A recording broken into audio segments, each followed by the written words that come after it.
Thomas and Saffron Waldron, who has developed a deep and abiding love for her beautiful roses.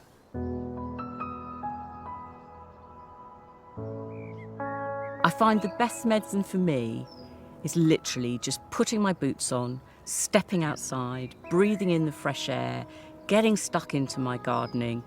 It really does soothe the soul.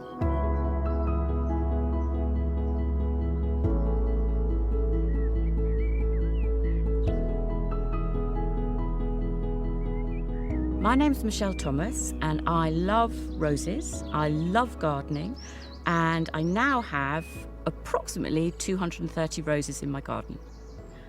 I adore them for the smell, the colour, the shapes of some of them, especially the single roses, and I love cutting them, bringing them into the house, so then you've got the scent around you in the house. I love everything about roses, really.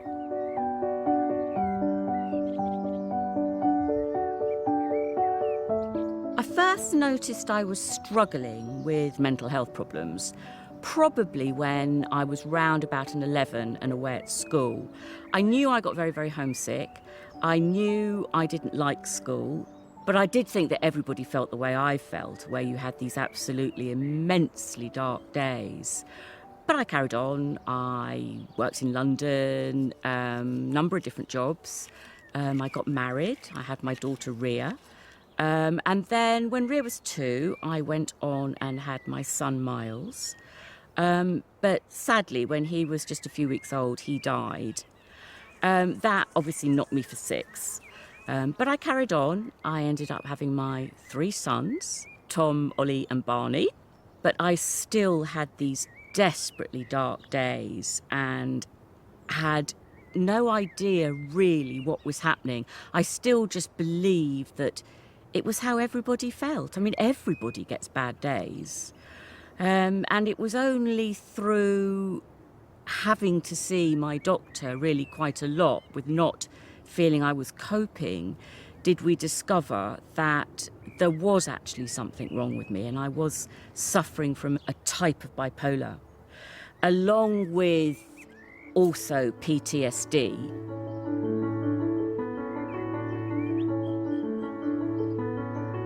About 27 years ago, my daughter bought me a tiny little rose. But this rose was in a little plastic pot and I kept it in the kitchen.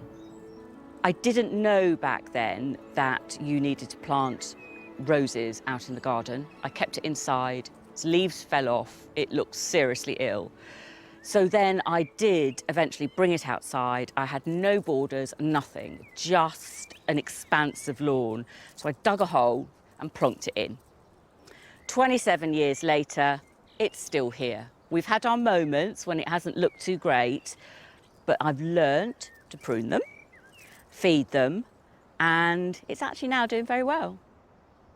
And then the other little ones that I have down here are all from my boys. I added these ones, which I allowed to go much higher, so you kind of get this different shape in the border. But that was the beginning of my garden, and this was it. But I didn't see the connection back then that doing all of this was actually helping me feel better. I don't know the names of anything. It just doesn't bother me what they're called. Just like them to be well, healthy and look beautiful, really. In fact, it's far more interesting when everybody tells me that, oh, I see you've got this, or I see you've got that. And I sort of say, have I?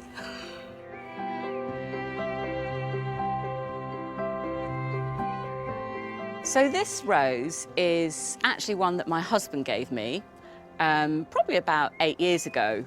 However, when he gave it to me, it looked like it was dying. It was sort of just one little branch that looked very, very sad.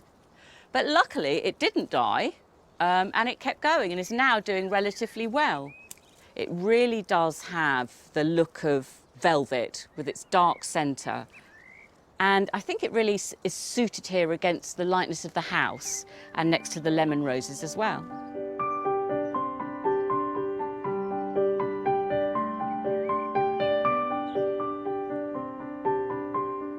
It really is a lovely spot to sit. I think my roses have probably done so well because I do care for them. I do my very best to look after them, and in a sense that makes me feel they must care about me too. 2 years ago, when all my children had left home, I decided I really wanted to do something with the garden, and that's when I discovered the NGS, National Garden Scheme. So I now open to the public. And I think through doing that, it makes me have to garden all the time. You know, you want it looking nice. When I'm mentally not feeling good, I still have to go outside to garden. So in a way, it's almost been the cure. I do love the fact that I'm raising money for charities. But this year as well, money's going to Mind, which of course is for the mental health problems. And that really does matter to me.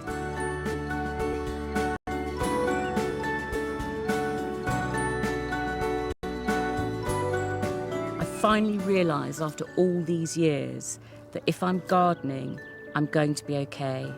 I feel safe, happy, and it works.